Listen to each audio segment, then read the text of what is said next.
are back this week talking about auctions. There was auction this weekend at the Goodwood Festival of Speed, Bonham's auction, and at it they sold one of the Fast and Furious cars from Tokyo Drift. It was Hans Orange Fortune kitted Mazda RX-7 1992 FD Veilside Fortune kitted RX-7. And it made a big number. It made some serious money. It sold for £800,000, right? And it's over $1 million for a car used in one of the lesser Fast and Furious films, definitely.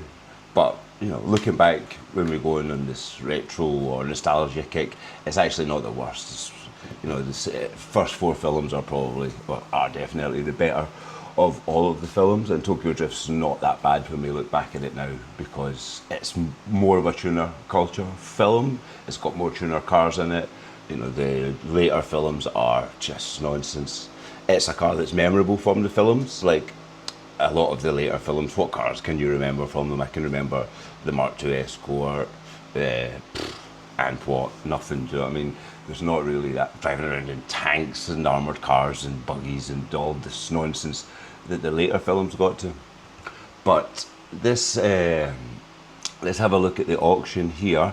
It was at Bonham's, and you know, it really, I think the reserve was 250, 300, and it made 800, right? And £800,000 for an RX-7, right? And it's a movie car. Now, I did a little bit of digging on this car. This car has been with the owner in the UK since 2008. This car was bought from the production company, from Universal, by New Era Imports, and it was sold direct from them to this owner in the UK. This is what I'm reading, it states. Now, if we look on, and it's got the same chassis number. The chassis number is FD3511461. We see on here in the catalogue of this car, it's listed here. This is the chassis number, and one of only two survivors. That's been, I've read that a few other places on the internet, that this is two survivors. But you know, for me, what's funny about this car is the price. If you're going to buy a movie car, right, you're going to want the one, okay? And what's actually special about this RX-7 is that it was a car that was a famous car before it was bought for the film. It was shown at the Tokyo Auto Salon. This picture's terrible. The car was originally red. It was Veilside's own car, and it was shown at the Tokyo Auto Salon in 2005. And it won the Grand Prix. It won a prize, big prize there, for one of the best tuner cars. Okay, and this car here that sold at auction is not the car that was at the Tokyo Auto Salon. This is the second car. This is one of the screen cars. Both cars were used on the film, as well as I think between 7 and 9 other cars were used in the film. But this car is not the Tokyo Auto Salon car, okay? So, if I'm buying a car that's a movie car and it's a famous car, I would want the original one, the car, the original Veilside car, not a clone of it. And how can we tell that this isn't the one? Well, the original Tokyo Auto Salon car actually has a single turbo conversion and a V-mount, and it was tuned. It had, Veilside is a drag racing car. They build drag racing cars, they build tuner cars, they don't just build body kits. So the original car was fully built, the sound system, interior, body kit, as well as the engine mods. This is a movie car, and it doesn't have the engine mods. It doesn't have the front mount, it doesn't have a single turbo. Okay, so this car was used for some of the slow shots. But to me, the original car, that Tokyo Auto Salon car, the car that, not the inspiration, the car that is used in the film, that's where the money is, okay? So I was looking through back through the internet, and we saw that in, where are we here? In 2007, New Era Imports, the people that were selling it, were discussing on the GTR board about the car. And they're saying that this, the main car won the prize at the 2005 Tokyo Auto Salon, and it had a single turbo, V-mount, and many other parts. And they had this car for sale. And then if we go to New Era's website, you can see here the listing. The listing is still here. Somebody made some really good money on this car, because I don't think they made 800,000, right? But somebody made some good money on this car, because the original car was listed for £28,000, okay? And we can see here in the New Era advert that it says that this car was the original one. It was sold to an Australian sports car collector. I have tried to find details on that car on the internet. I just cannot find anything about it anywhere. I can't find any pictures of it. I can't find very few pictures of the engine or anything. But so if you see here, this example was built to look identical, but to be used in the slower static film scenes. No bad thing in itself. So this car was a static car, or it wasn't the car. This car was not the Tokyo Auto Salon car, which to me, the Tokyo Auto Salon car surely is the car that's worth the money. You know, that's the car that's the prize winner. That's the original built car by Veilside. They're all built by Veilside, but that's the original one with the engine. To me, that is the one, okay? And if we look back here, Craig Liebermans from Fast and Furious, he was one of the technical consultants, and he supplied a lot of the cars to the franchise, the original cars, the original Supra, the original Maxima, and the Skyline were his cars. And he has a video here, which is around 4 years old. I'll put the link below to this video. It's called Hans RX7, and we can see here the V-mount and the single turbo. We can see later in the video, and he discusses that this car was the original car. It was red.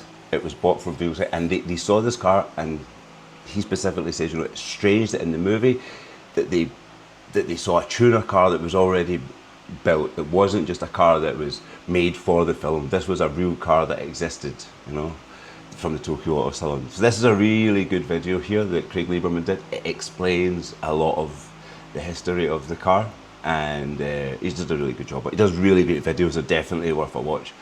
But that's the sort of interesting part to me about how these cars were. This car was a Tokyo Auto Salon car, and we see that the car that sold at the Goodwood Festival of Speed, we can see here, there's the engine.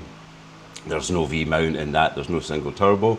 This is not that car. Okay, this is it is a film car, but it is not the car, right? So if we're going to Bonhams or any of these big auction houses, you know, surely we're selling everything on the, not heritage, what do they call it? They've got a name for it. Oh my God, why am I being such an idiot? Provenance, the provenance of the car. Surely the provenance of the car that gives its value would be the original Veilside Tokyo Auto Salon car. Surely that is the provenance car. That is the £800,000 car, right? Now, auctions are dirty, right? Auctions are always dirty, right? And it's the guy on the phone, the guy on the internet, you know, like this car. Craig Liebermans actually made another video about this car and about the prices of Fast and Furious cars. This car was for sale recently in the UK in another auction, and it did not sell. Okay, I don't know how much it went for. I cannot find the auction results for it.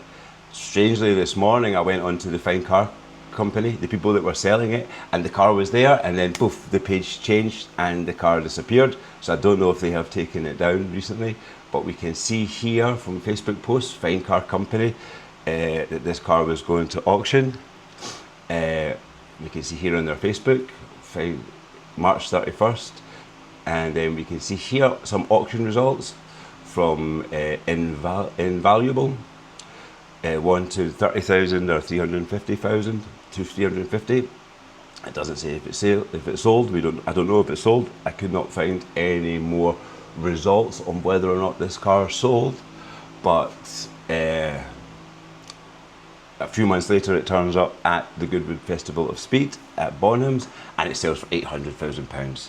Now, They say a fool and his money's easily parted, but I don't think anybody was paying £800,000 for that car. You know, they always like to have a big showstopper at these auctions. You know, something for people to talk about, and you know, Goodwood's probably the right place to have this car as your showstopper, because you have a different crowd there. You don't just have these old fuddy-duddies buying cars at auctions. You're going to have a more diverse crowd because it's the Goodwood Festival of Speed. You're going to have a really, it's something to get people in to see the auction, something for people to talk about. But I really don't think that car really made 800,000, you know. In this video, Craig talks about it, and he says, oh, it's a nice 10-footer.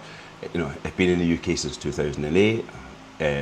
The panel gaps on it are pretty rough. It's not the tidiest car in the world, but you know, you got to work pretty hard to convince somebody to spend £800,000 on a car that, you know, is not a guaranteed appreciating asset. You know, nobody knows what this car is going to go up or down for.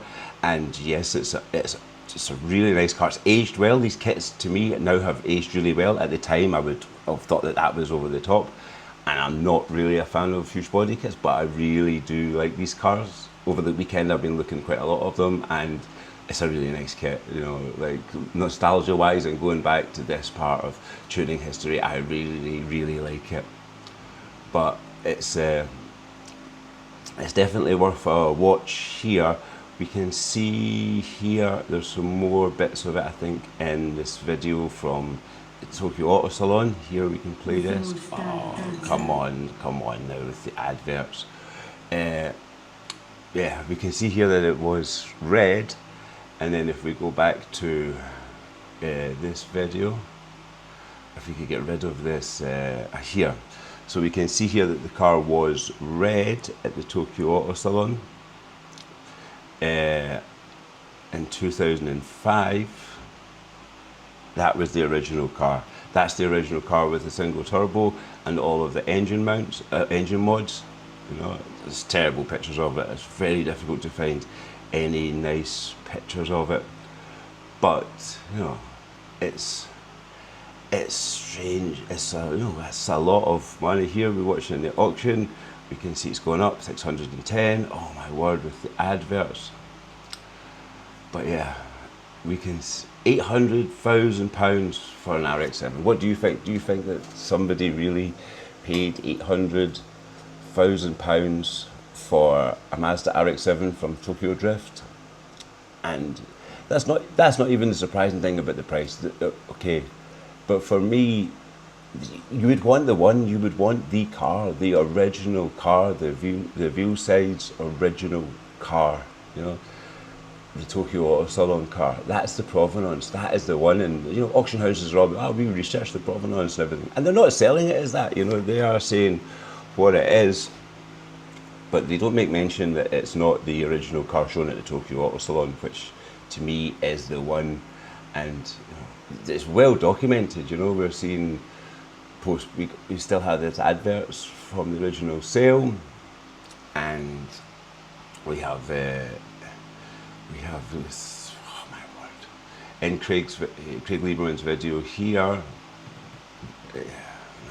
in Craig Liebermans' video about the RX-7, in this one, he discusses really well specifically how that this car stands out, because it was a built car, because it was an original. It was an original car that was modified in time and engine modified. I'd love to find out more information about this car, the modified one. Where is it? Is it still in Australia? Are there any pictures of it? Because it's sort of vanished, and I just can't see anything about it. But yeah, for this car, we're going up here. We can watch in the auction here. I'm not going to play the sound. But you know, this car going for £800,000 for what was not the car, right? That's crazy. And then just the fact that it no sold 3 months ago, right? In Craig's video, he said he was worried that it wasn't going to make $75,000. So I just don't know how the auction was going. I can't find it. Anything. Maybe somebody watched it. Maybe somebody saw what was going on in that auction. But it's funny for that car to to be up for sale, to no sale, and then to jump to the Goodwood Festival speed, and bosh, it's made 800,000. Like, you know, if you're going to drop 800,000 on a car, you're going to investigate it. I don't think that's not a whim purchase, is it? Like, I'm sure there's some people in the world that can make a whim purchase of an £800,000 Fast and Furious car, but it's like, I don't know, it's like, seems fishy to me. All auctions seem fishy to me. There's always one car at every auction that seems fishy to me, the reserve it makes and the price it makes. I did a video a few weeks ago about a Lamborghini that was rusty that made $1 million or something, and it's like a Countach, and that seemed fishy to me also. But this car seems really fishy. Like, no offense, like if the guy that sold it, if